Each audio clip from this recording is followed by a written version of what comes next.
Donc bonjour à tous, je me présente, je m'appelle Mulda Leca, je suis ici au CJC où j'ai conduit un travail de recherche sur les bains chauds et les bains froids. Et c'est un travail que je vais vous présenter aujourd'hui.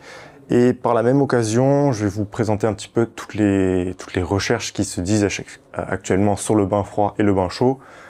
Parce que pour construire mon protocole, je suis tombé sur pas mal de résultats dans la littérature que je trouvais assez intéressant de partager aujourd'hui. Et donc, c'est donc ce que je vais vous présenter et ça vous permettra un petit peu d'avoir une vision d'ensemble sur les effets du bain chaud et du bain froid, notamment pour l'application terrain. Donc, dans un premier temps, qu'est-ce que le bain chaud et qu'est-ce que le bain froid? Donc, le bain froid, c'est des immersions de 10 à 15 minutes à 10 à 15 degrés. Et dans la littérature, le premier effet qui est le plus reporté, c'est la limitation des dommages musculaires et des douleurs musculaires. C'est-à-dire qu'il y a beaucoup d'études qui démontrent une diminution de ces douleurs et de ces dommages. Et je vais vous faire une petite présentation plus tard sur qu'est-ce qu'en dit la littérature actuellement, car c'est un fait assez établi, mais il y a des nouvelles choses à redire dessus. Donc on va y passer un petit peu de temps. Ensuite, je vous présenterai l'effet, le second effet que j'ai analysé sur le bain froid, c'est-à-dire que nous, on a regardé la modulation du système nerveux autonome. Donc je vous expliquerai un petit peu plus en détail ce qu'on a regardé exactement et ce qu'on en a conclu. Et du coup, de l'autre versant, on a les bains chauds. Donc les bains chauds, c'est des immersions de 10 à 60 minutes, à autour de 40 degrés en général. Donc c'est des durées beaucoup plus variables, car il y a des objectifs un peu différents du bain froid. Et c'est des effets et les bénéfices sont un peu moins connus pour le bain chaud, car tout simplement, il y a moins de littérature dessus. Mais néanmoins, la littérature actuelle qui émerge petit à petit, elle est quand même très intéressante et je pense que ça vaut le coup de vous le présenter également aujourd'hui. Donc, la première chose, c'est les effets du bain froid sur les dommages et la récupération musculaire, que ce soit au niveau des douleurs ou au niveau des qualités physiques, donc la récupération de la force et de la puissance. Actuellement, à la littérature, il y a beaucoup de données dessus, comme je vous disais, et là, je vais vous présenter une méta-analyse. Une méta-analyse, c'est une combinaison de beaucoup d'études, donc là, de 52 études, qui a donc un effet très solide et très robuste. Donc cette méta-analyse-là, elle a regardé les effets, donc, comme je vous disais, des bains froids sur la récupération musculaire. Ce qu'ils ont observé dans un premier temps, c'est une réduction importante des DOMS. En fait, les DOMS, c'est les courbatures que les athlètes ressentent, et donc c'est une mesure subjective qu'ils indiquent sur une échelle en général de 1 à 10 ou 1 à 7. Et donc là, on observe une diminution importante de 1 heure après le bain à 48 heures après le bain. Et en même temps, on observe une diminution importante des CK. Alors les CK, c'est la créatine kinase, c'est un marqueur qu'on a dans le sang, et donc c'est un marqueur des dommages musculaires qui est du coup objectif cette fois-ci. Et donc ce marqueur-là, il diminue également de façon importante 24 à 48 heures après le bain. Donc déjà, oui, le bain froid limite les douleurs et les dommages musculaires. Néanmoins, les auteurs, ils ont également regardé sur la force musculaire, et là, ce qu'ils observent, c'est une absence d'effet. Donc on n'a pas une meilleure récupération de la force max après un exo si on applique du bain froid. Néanmoins, quand on regarde la puissance maximale, donc musculaire, là on observe un petit effet. Que ce soit 24, 48 ou 72 heures, on observe un effet de taille modérée, mais qui est même réel. Donc, en utilisant le bain froid, on peut améliorer la restauration de cette qualité physique. Nous, de notre protocole, on a également regardé les résultats sur les DOMS, donc sur les courbatures, et ce qu'on observe, c'est une tendance à la diminution. Donc, on n'a pas un effet significatif, probablement car on manque un petit peu de sujet, mais on a une tendance qui démontre quand même qu'il y a une très forte chance que dans le protocole, le bain froid est diminué, donc les dommages musculaires. Donc quand on voit ces différents résultats, on peut se poser un petit peu la question, on a une grande diminution des dommages musculaires, mais on n'a pas forcément une amélioration de la force et une petite amélioration de la puissance. Comment ça se fait? Eh bien en fait, ça s'explique par les mécanismes du bain froid. En fait, le bain froid, il va agir en un premier temps sur l'inflammation, et ça va diminuer les dommages musculaires secondaires. Et dans un second temps, il va agir sur l'œdème et il va avoir un effet antalgique en réduisant la conduction nerveuse. Et en fait, ces deux derniers effets, c'est des effets seulement antidouleurs. Donc ils vont limiter la douleur que l'athlète ressent, mais pas forcément agir sur vraiment les tissus au niveau structurel. Donc déjà, ça remet un petit peu en place le bain froid par rapport à ce qu'on pensait. C'est pas forcément une stratégie aussi pertinente que ce qu'on pensait au départ pour réduire les dommages musculaires en soi. Mais il y a quand même un petit effet et on pourrait se dire, on va quand même utiliser le bain froid de façon récurrente après chaque entraînement, parce que si je réduis même ne serait-ce qu'un petit peu les dommages, eh ben, je vais pouvoir m'entraîner plus rapidement, plus intensément et donc avoir plus de gains. Donc il y a des auteurs qui ont regardé ça. Il y a des auteurs ici, une méta-analyse qui a regardé les effets du bain froid sur l'hypertrophie. Et ce qu'ils observent, c'est ce schéma-là qui indique en fait que le bain froid réduit les gains en hypertrophie. Alors pour le lire, à gauche ici, vous avez les différents auteurs. Donc les différents auteurs, donc là on a une dizaine d'études, et en bas on a la taille d'effet. La taille d'effet, il faut la lire comme quand elle est positive, elle est en faveur de l'utilisation du bain froid, et quand elle est négative, elle n'est pas en faveur du bain froid. Et là on voit que quasiment la totalité des études, elle démontre un effet négatif, et l'ensemble est également d'un effet négatif. Même si c'est de faible ampleur, c'est quand même un effet qui est réel, et donc ça indique qu'il y a de grandes chances que si j'applique toujours du bain froid après mes séances de musculation, que je vais réduire les gains que je vais voir en hypertrophie. De plus, il y a également une deuxième méta-analyse qui a regardé les effets sur la force. Et eux, ce qu'ils observent, c'est qu'on va également avoir une diminution importante, significative plutôt, de la force max.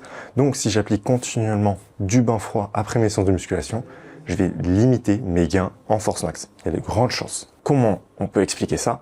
Eh bien, en fait, ces effets sont attribuables à une diminution du signal anabolique. En fait, comme je vous ai dit, les bains froids vont diminuer l'inflammation, donc diminuer les dommages secondaires, mais l'inflammation est également un signal d'adaptation, et donc en réduisant ce signal, on réduit la synthèse protéique. Et il y a également un deuxième mécanisme qui passe par une vasoconstriction et donc une diminution des apports en acides aminés qui va également réduire la synthèse protéique. Donc si je réduis cette synthèse protéique, je vais diminuer l'hypertrophie, et en diminuant l'hypertrophie, ça va se répercuter sur les gains en force max qui vont être également moindres. Il y a néanmoins très peu de données sur les gains en force max au niveau nerveux.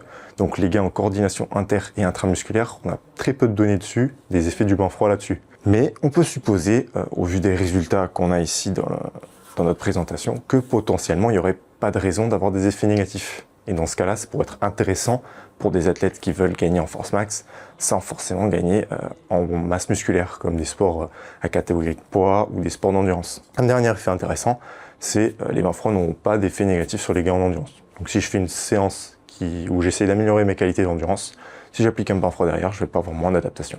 Donc on peut faire un mini récap au départ, c'est tout simplement que les bains froids, oui, ils réduisent les dommages musculaires, mais les douleurs qu'ils réduisent passent surtout par des effets antidouleurs. Et par la même occasion, ils vont, s'ils sont répétés après chaque entraînement, diminuer les gains en hypertrophie et diminuer les gains en force max. Donc déjà, on comprend que le bain froid n'est peut-être pas une stratégie qu'il faut appliquer tout le temps après chaque entraînement. Néanmoins, il y a des stratégies qui émergent, notamment sur les bains chauds.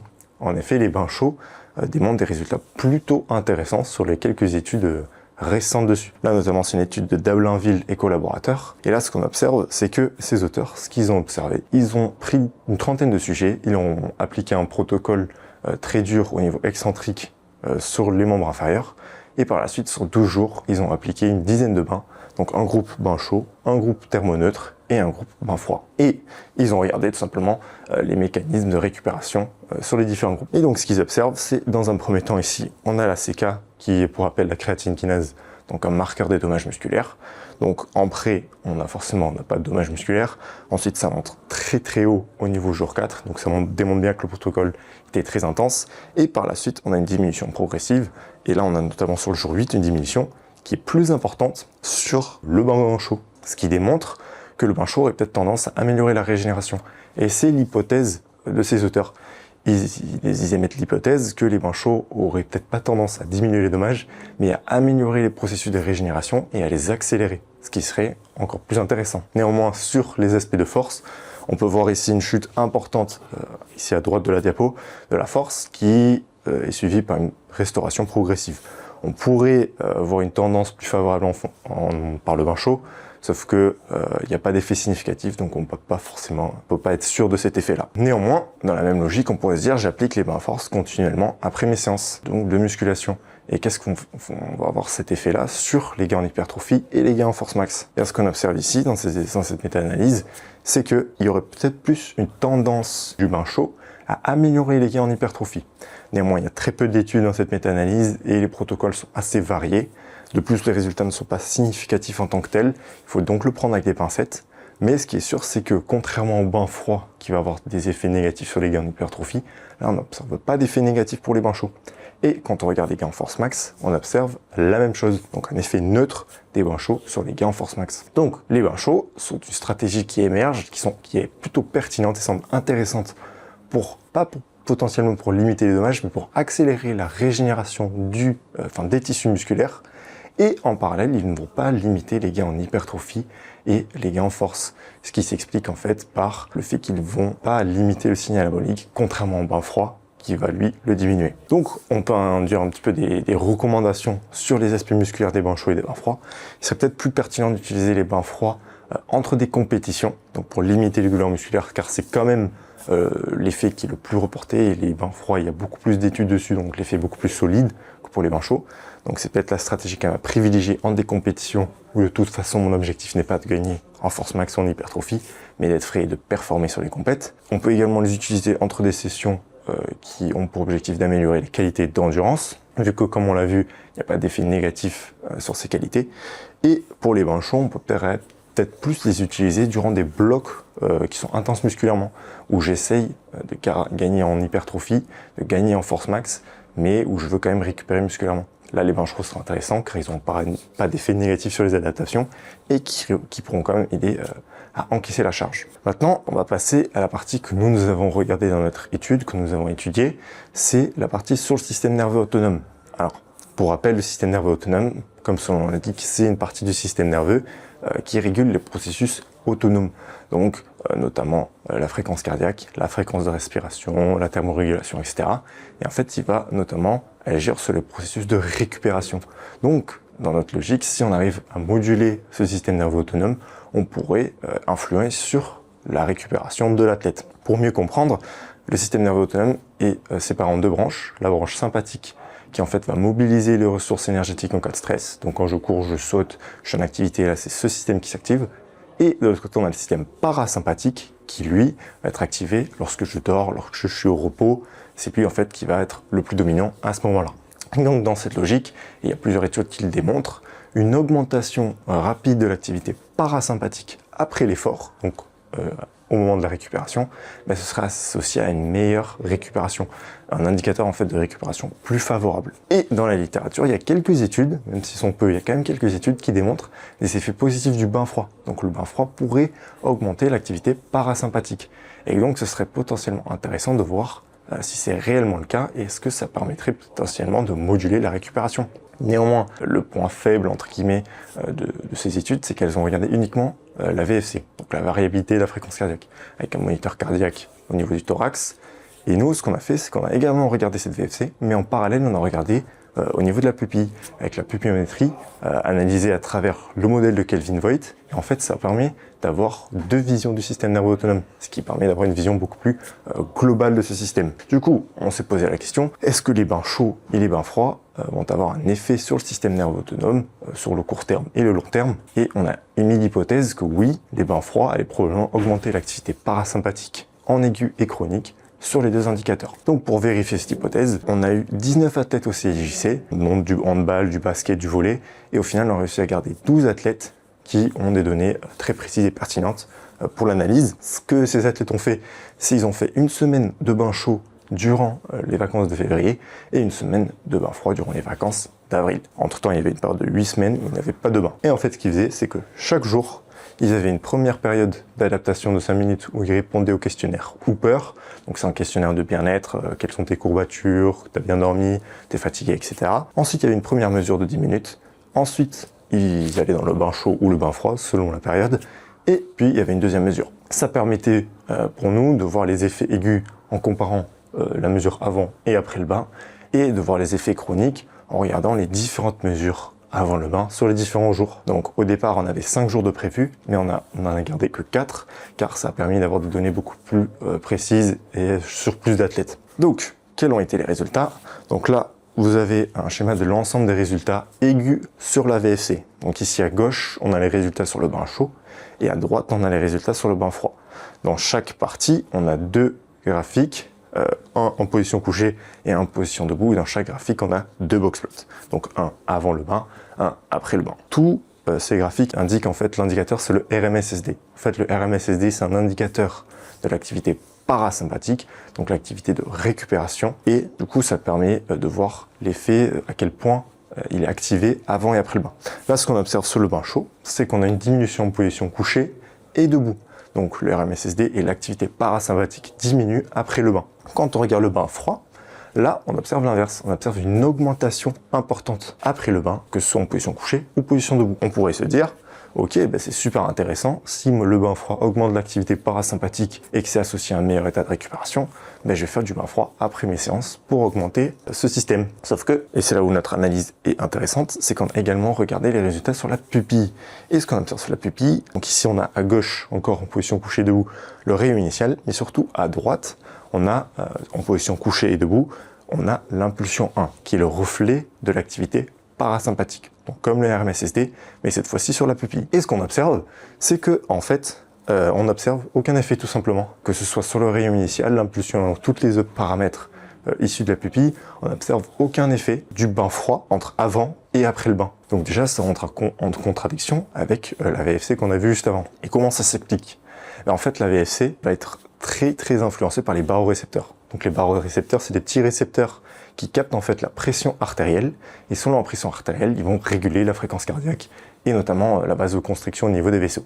Et en fait, quand je rentre dans un bain froid, je baisse ma température centrale, donc je vais avoir une vasoconstriction pour préserver ma chaleur, je vais avoir le sang qui revient en plus grande quantité, et en fait, ce qui va se passer, c'est que en revenant au cœur, je vais augmenter mon volume central, et je vais diminuer ma fréquence cardiaque, tout simplement pour diminuer la pression artérielle qui augmente, vu que le sang revient en plus grande quantité. Du coup, dans cette logique-là, vu que je diminue ma fréquence cardiaque, j'augmente mon activité parasympathique. Sauf que ça semble être en fait juste un effet mécanique. Enfin, c'est ce qu'on observe ici sur la pupille.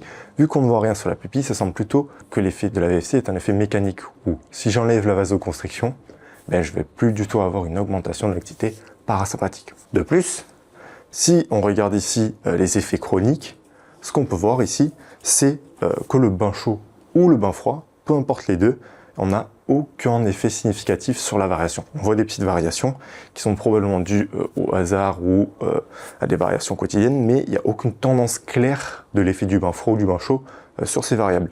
Et donc ça confirme un peu notre idée que les effets sur la VFC en aigu, c'est juste des effets mécaniques. En fait, quand la vasoconstriction disparaît, et du coup la vasodilatation pour le bain chaud, en fait, c'est l'effet inverse, là, du coup, on n'a en fait plus du tout d'effet sur l'activité du système parasympathique et même sympathique. Il y a même des auteurs qui ont démontré que 4 heures après une immersion au bain froid, on voit déjà plus du tout de différence sur le RMSSD par rapport à 30 minutes avant, on avait une grande augmentation. Donc, qu'est-ce qu'on peut en tirer?